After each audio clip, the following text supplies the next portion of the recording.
Please like this video and subscribe. Your help is greatly appreciated. Thank you.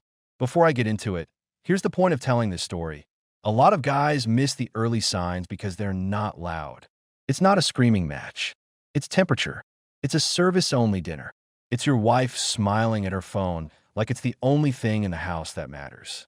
And if you respond by begging for warmth, you train her to keep you cold. The practical focus here is simple. How to spot the first disrespect signals, how to set boundaries without drama, and how to protect your time, your money, and your sanity with calm, adult moves. No speeches, no chasing, just clear rules and consequences. Because once respect becomes optional, love turns into a bill you're expected to pay alone. I walked in after work, and the house felt like someone turned the thermostat down just to make a point. Emma was at the kitchen counter, elbow planted, phone in her hand, thumb scrolling like it was her job. Not a hey, not a glance. No smile. No, how was your day? No, nothing. She nodded toward the stove without looking up. Food was there. Chicken and rice, steaming, done right. But it didn't feel like care. It felt like minimum service. Like a hotel breakfast you paid for last week. I set my keys in the bowl, slow, listening to the silence. Hey, I tried. Nothing. Just that scrolling. I opened a cabinet and grabbed a plate. You gonna sit and eat? I asked. I already ate, she answered, still staring into the screen. I waited a beat. You all right? Work, she replied, like I'd asked for her social security number. You know, work. Yeah, I muttered. I know the word. She didn't even react. Just kept going. I ate standing up for a minute, then pulled a chair out and sat. Not because I wanted company, but because I wanted to see if she'd acknowledge I existed. I watched her posture, the tilt of her shoulders, that you're in my way stance. It wasn't tired. Tired people look worn down. This was controlled distance. So, I said, keeping it casual, Saturday we should get out. Movie. We haven't been in a while. She didn't lift her eyes. Saturday's booked. I'm with Madison and the girls. All right, I said. Then Sunday.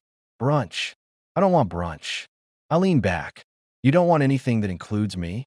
That finally earned a little exhale like I was the problem. Don't plan me. I'm not your client. I looked at my plate, then at her. If you were my client, I'd have a better chance. Her eyes snapped up for a second. Not angry. Not hurt. Just measured. Like she'd taken a note. Then her phone buzzed. And she smiled. Not the polite smile she used at neighbors. Not the we're fine smile. A real one. Warm. Easy. Present. It wasn't for me. That's when my stomach went quiet. Not upset. Not dramatic. Just clear. If I'd known where it was headed, I would have saved myself a lot of patience. Who's got you so happy? I asked like it was nothing. Nobody. She replied immediately, smile already gone. Just a work thing. Work's funny lately, I said. She went right back to scrolling. Conversation dead. I finished eating, put my plate in the sink, and didn't ask again. Not because I was scared of her answer. Because I was done feeding a rhythm where I performed and she granted scraps. I walked past her and tapped the hallway light off. Behind me, her phone buzzed again, and she shifted her body slightly away from the room I was in, like she didn't want her screen visible. That was the first night I slept like a man taking inventory, not like a husband waiting for his wife to come back emotionally. The next day, I didn't check in. I didn't send sweet texts. I watched patterns. Emma started coming home later. Not wildly late. Strategic late. Late enough that dinner together didn't happen, but early enough to claim it was normal. Evenings were full of calls. She'd step into the laundry room, close the door, and talk in a low voice. When I walked by, she'd stop like I'd interrupted something sacred. One night, I reached for her hand when she walked past the couch. She didn't yank away. She just moved her arm like someone adjusting a purse strap. Small, clean, dismissive. And then Stella started showing up. Stella was Emma's younger sister, the kind of woman who didn't decorate her sentences. She worked in property management, always looked like she had one too many problems to solve, and she had that tired honesty that made people either respect her or avoid her. She knocked one evening, walked in without waiting, and dropped her purse on the chair. Hey, David, she said, eyes scanning me like she was checking if I was still standing. Emma perked up for Stella.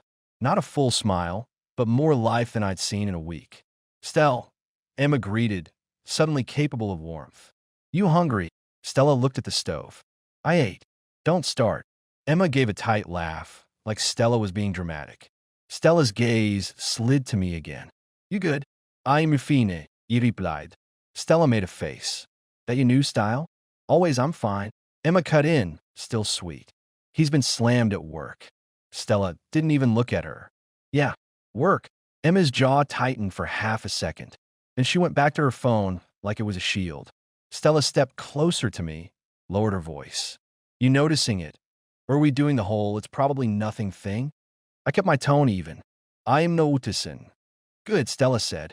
Because it's getting old. Emma glanced up. What's getting old? Stella turned. The act. The freezing people out and calling it busy. Emma's smile disappeared. I'm not doing an act. Stella held her stare. Sure. I didn't jump in to mediate. That wasn't my job. Emma was a grown woman. If she wanted to treat our home like an airport lounge, she could do it alone. Stella grabbed a bottle of water from the fridge. Emma's phone buzzed again, and she smiled down at it. Quick, automatic. Stella caught it too. She didn't say anything. She didn't have to. After Stella left, Emma wandered toward the hallway. You okay? I asked, same calm tone. Because this work thing looks like a costume. She stopped, half turned.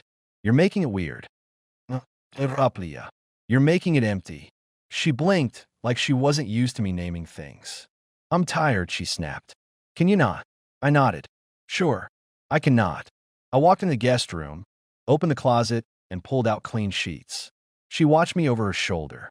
What are you doing? Changing my sleeping arrangement. I answered. I sleep better when I'm not next to someone who treats me like background noise. Her eyes narrowed. So you're punishing me. I laid the sheets on the bed. No, I am adjusting. Punishment would require emotion. You're being petty, she said. I gave her a small shrug. Then you won't miss me. She stood there like she wanted to argue, but arguing would mean engaging. And engagement wasn't the game she was playing. She wanted distance without consequence. She walked away. That night, I slept in the guest room with the door closed, and the quiet felt cleaner than the silence I'd been eating at the kitchen counter. The next morning, I made coffee and left without checking if she was awake. My phone buzzed around noon. A text from Emma. Are you seriously sleeping in the guest room? I replied, yes. A minute later, you're overreacting. I didn't answer that one. Overreacting is what people call boundaries when they were counting on you not having any. At work, my buddy Nick noticed I was quieter than usual. Nick was a field supervisor like me, broad shoulders, steady voice, the kind of guy who didn't gossip but always knew what was happening. He leaned against my truck while I checked a clipboard. You look like you're doing math in your head, he said. Just organizing, I replied. He smirked. That's what guys say when home is a mess. I looked at him. My house isn't messy. My marriage is. Nick whistled softly. That'll do it. I kept my voice low. I'm not interested in a long talk. I'm interested in clarity. Nick's expression shifted from teasing to serious. You want clarity or you want reassurance? Clarity, I repeated. He nodded once. I got a guy, not a drama guy, a paperwork guy, data, timelines. If you ever need something closed instead of argued. I stared at the ground for a second, then back up. If I call, I'm not calling start something. Nick held my gaze. If you call, you're calling to finish something. I get it. I didn't take the number that day. Not yet. Because part of me still wanted to believe this was a rough patch. But then Emma started rewriting our plans like I was an intern. Thursday night, she walked in at 9, kicked her shoes off, and headed for the shower. Hey, I called from the living room. We doing dinner? I ate, she answered, same as always now. I waited until she came out, towel on her hair.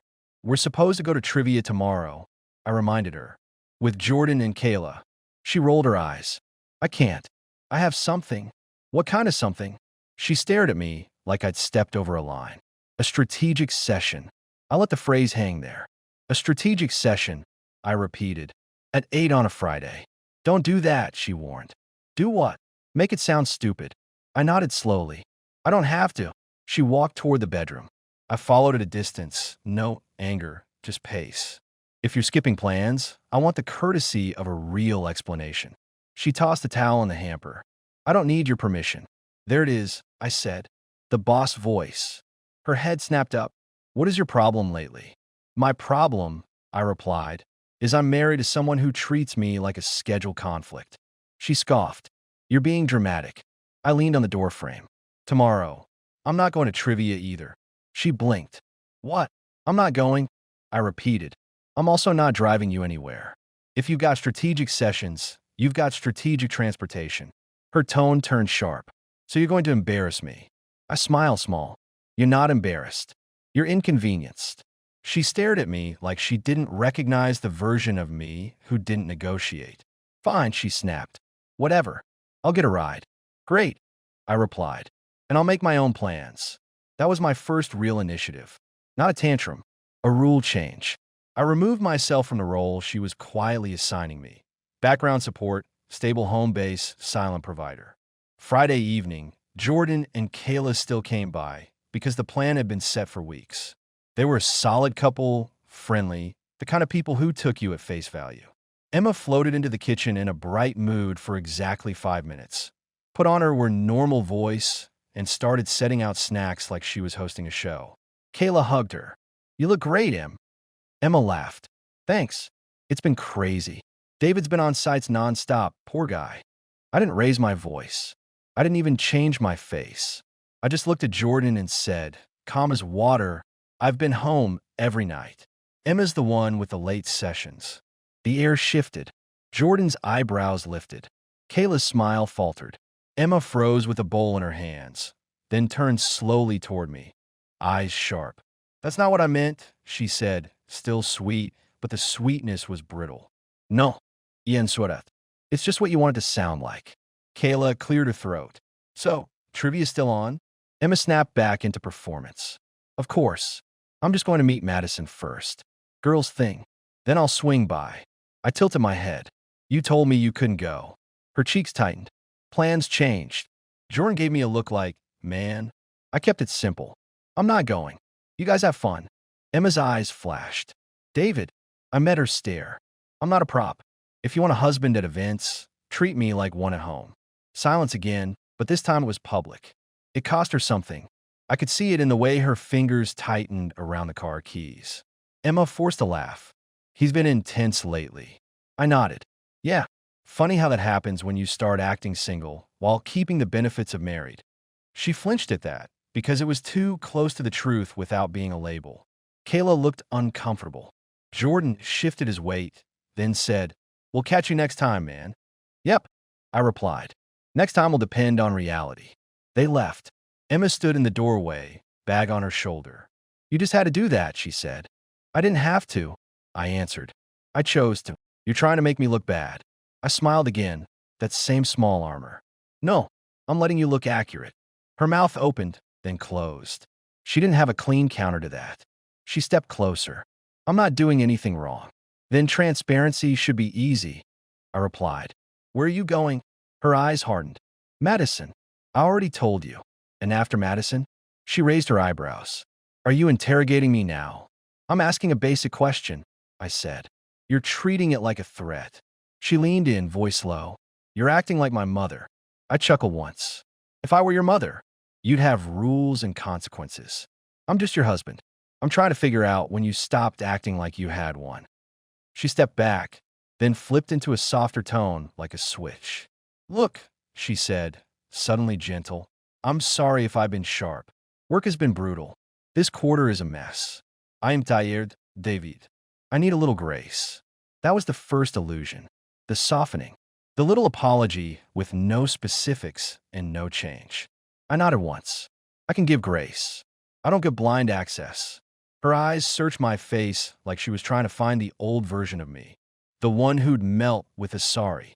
I'm serious, she added, voice sweeter. I don't want us to fight. I don't want us to play, I replied. Go do your thing.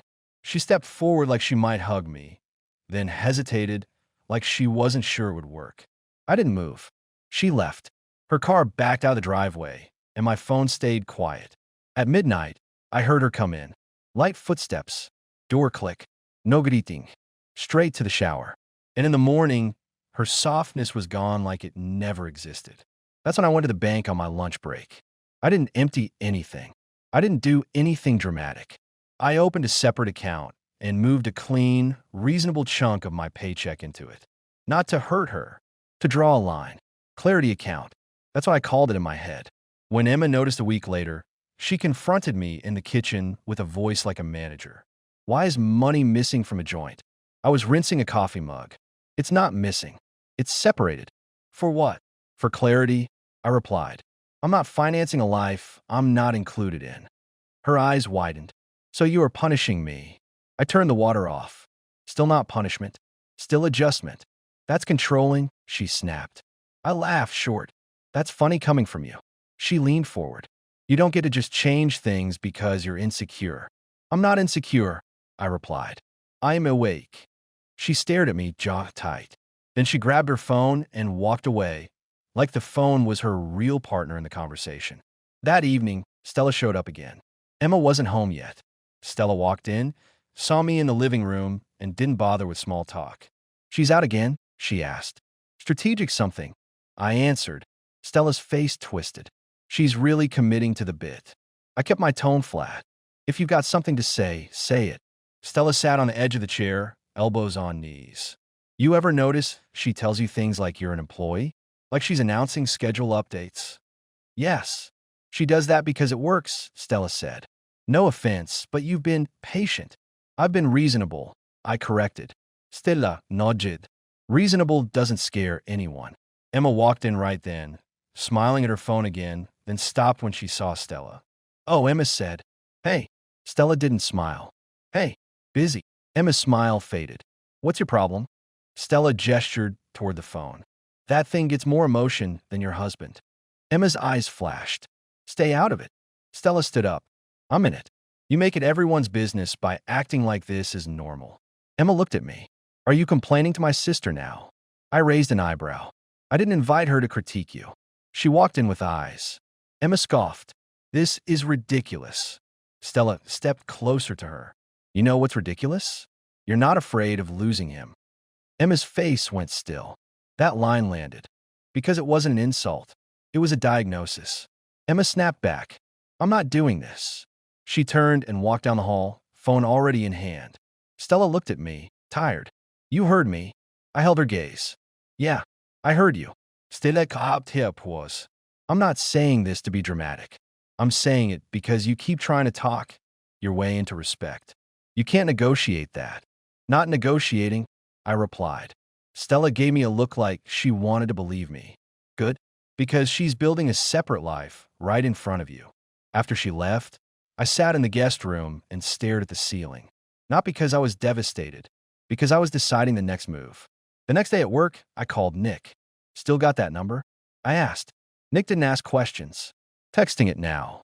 I got in touch with the specialist Nick recommended. Quiet guy. Professional. No drama. No tough guy talk.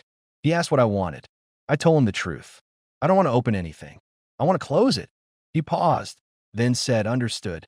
While that ran in the background, life at home kept tightening. Emma started acting like my boundaries were a joke. One Saturday morning, she came into the kitchen wearing workout clothes, hair up, phone in hand. I'm going out, she announced. Okay, I replied, not looking up from my laptop. She paused. That's it. Ich glänzte her. You want a permission slip? Her eyes narrowed. You're being cold. I smiled. I'm being consistent. She huffed. You don't even care. I closed the laptop. I care about respect. And you've been treating it like an optional subscription. She stepped closer. You're so dramatic lately. I stood up, picked up my keys, and headed toward the door. Where are you going? She asked. I'm meeting Jordan for lunch, I replied. I'm not sitting here waiting for you to remember you have a husband. She scoffed.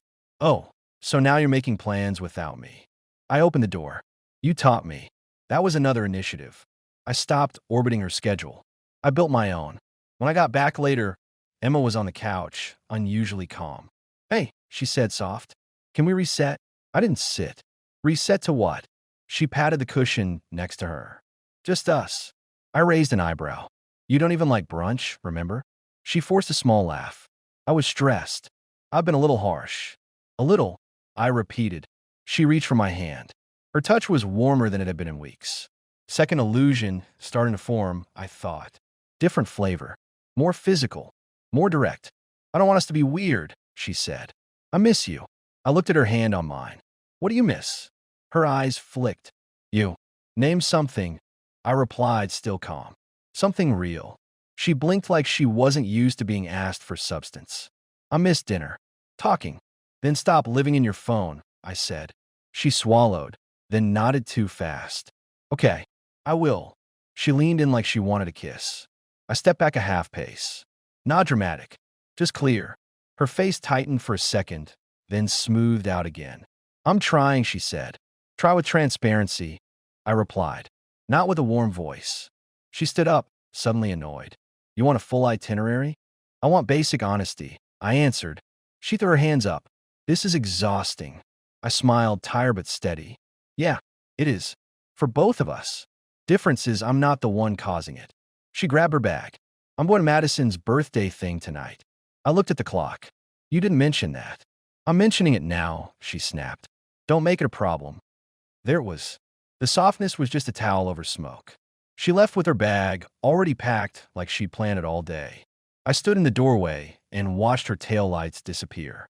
And I realized her changes only happened when she felt her comfort threatened, not when she cared about mine. 2 days later, Stella called me. Where are you? She asked. At home, I replied. Good, she said. Don't freak out. Just listen. I saw her. I didn't move. Where? Mall over by Oak Ridge, Stella said. I was walking out of store, and she was there with a guy. Tall, gray jacket. His hand was on her waist like it belonged there. She was smiling like she hasn't smiled at you in months. I stayed quiet. Stella's voice softened. I'm not stalking her. I'm not playing detective. I took one picture because you keep trying to make work make sense. Send it, I replied. A second later, my phone buzzed. Image received. I opened it. Emma, standing close to a man I'd never seen. Their faces turned toward each other. That shared smile. Not business. Not casual. Comfortable. Stella's next text came through. You wanted data? Here. Verify your own reality. I stared at the photo for a long moment. No shaking hands. Just that internal click. The story I'd been told didn't match the picture in front of me. I called Stella. She picked up immediately. You saw it. I saw it, I replied. You okay? She asked. I'm clear, I answered. That's better than okay. Stella excited. What are you going to do? I'm going to finish collecting facts, I said. Then I'm going to change my life. Good, she replied. Because she's been changing it without you. That week, the specialist came back with a report. Dates, times, addresses, photos. It didn't call anything names. It didn't need to. It showed the pattern.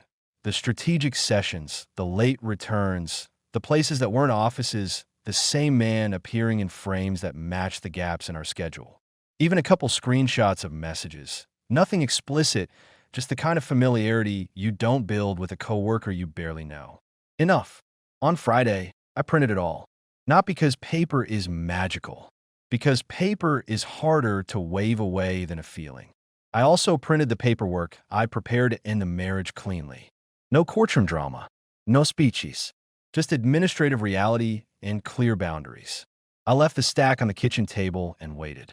Emma came in after 10, keys jingling, face neutral. She stepped into the kitchen, saw the papers, and stopped like she'd hit an invisible wall. Her eyes went from the report to me. What is this? She asked. I stayed seated. Clarity. She swallowed. Why is it on the table? Because I'm done doing confusion in private, I replied. These are facts, and those are documents that end this. Her mouth opened slightly. End what? I nodded toward the chair. Sit if you want, or stand. Either way, it's ending. Emma stepped closer, picked up the first page like she was reviewing a proposal at work. Her eyes scanned. Her face didn't crumble. It tightened. She flipped to the next page. Then the next. The silence was heavy, but not dramatic. It was practical. Finally, she set the paper down carefully, like she didn't want to crease it. Where did you get this? She asked. I leaned back. I asked the right person. I paid for the truth.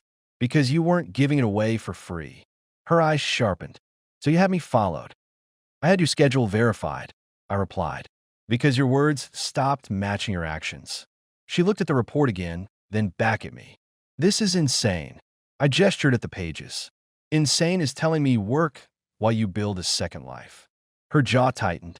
It's not what you think. I smiled, not amused. Then what is it? She hesitated. That hesitation was the answer. She tried a different angle. You're humiliating me.